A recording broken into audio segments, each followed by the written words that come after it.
Rosa Parks was a civil rights activist who refused to surrender her bus seat to a white passenger. This act spurred the Montgomery boycott and other efforts to end segregation. The city of Montgomery had no choice but to lift the law requiring segregation on public buses.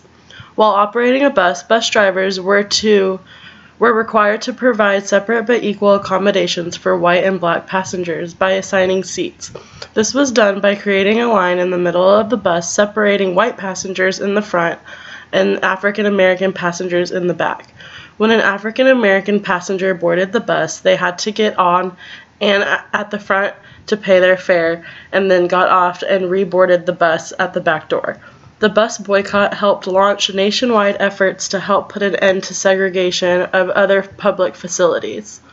Parks' refusal to give up her seat and her subsequent arrest seemed to offer these campaigners with the chance they had been looking for, to test the state bus segregation laws in the federal courts.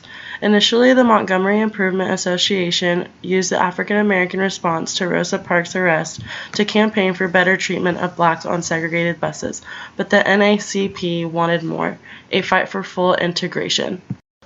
The police arrested Rosa at the scene and charged her with violation of Chapter 6, Section 11 of the Montgomery City Code. She was later released on bail at the police headquarters, where she was transported following the arrest. In police custody, Mrs. Parks was booked, fingerprinted, and briefly incarcerated. The police report showed that she was charged with refusing to obey orders of the bus driver. Mrs. Parks was not the first person to be prosecuted for violating the segregation laws on the city buses in Montgomery. At the time of her arrest, Mrs. Parks was active in the local National Association for the Advancement of Colored People. Her arrest became a rallying point around which the African American community organized a bus boycott in protest of the discrimination they had gone through over the years. Rosa's mother was a teacher, and the family valued education. Rosa moved to Montgomery, Alabama at age 11 and eventually attended high school there, a laboratory school at the Alabama State Teachers College for Negroes.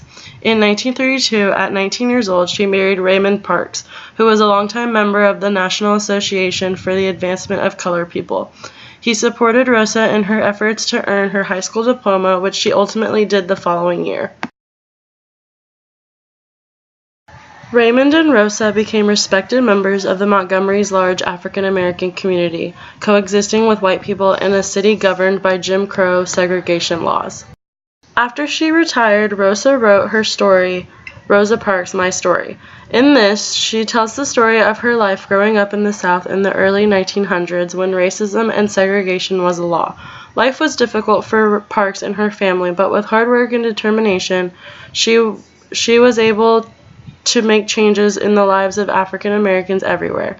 In the novel, Rosa talks about her childhood in Montgomery and reflects on the memories of how black people were treated in the South.